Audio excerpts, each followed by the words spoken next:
Hi guys, this is Benny. Just had a thought about music history, specifically musical periods, and a different way of defining them that I've been thinking about, which is how do composers make money in each time period?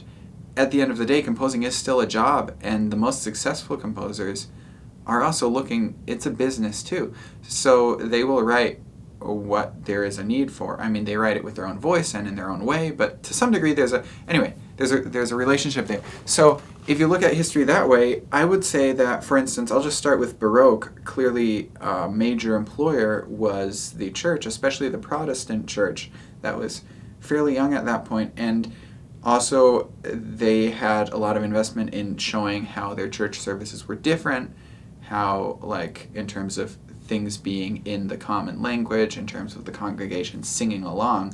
So we get, I mean, like most of Bach's output and other musicians too, Handel writing sacred music, huge deal. So that affected what kind of music was written and for what contexts. Now go forward to the classical period, and a huge employer is patrons, so aristocrats, people who can afford to hire a composer.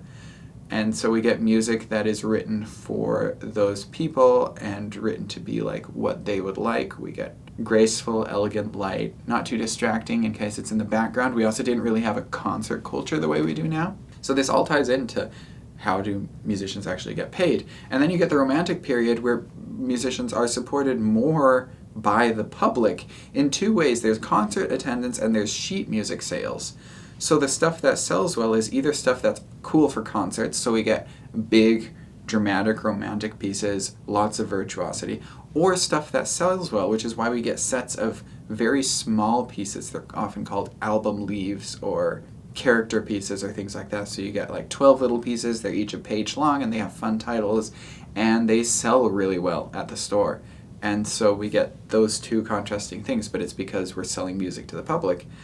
And then we get into the 20th century, and I think this might be a way to find some cohesiveness in the 20th century, which is that for the art music, classical art music coming out of the Western tradition, one of the big supporters in the 20th century was academia.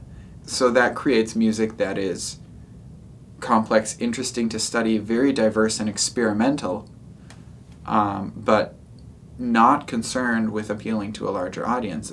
We talk about classical music losing its audience, but I think it's because classical music doesn't care. Or more specifically, in the 20th century, we formed this idea of classical music that shouldn't care. So it's not that classical music doesn't have an audience, but that when it does have popular appeal, then we don't call it classical music because it has popular appeal. Maybe. It's more nuanced than that, but it's kind of a fun way to think about it. And now, if we look at the 21st century, for a composer to be financially successful, being effective online is a huge deal.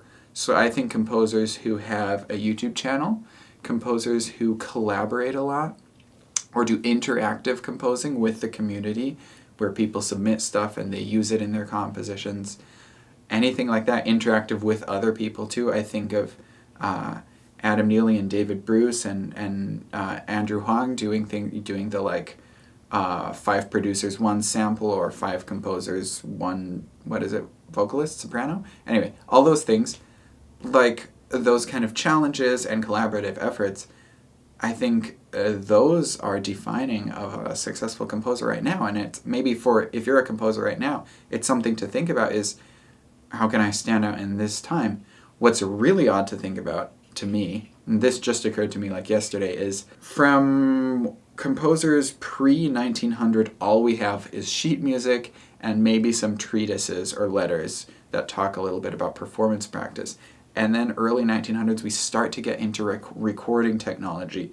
So we have some recordings of performances from that time. And it's just bizarre to be able to imagine, like, what would it be like now if we could watch a video of, like, Wagner's YouTube channel.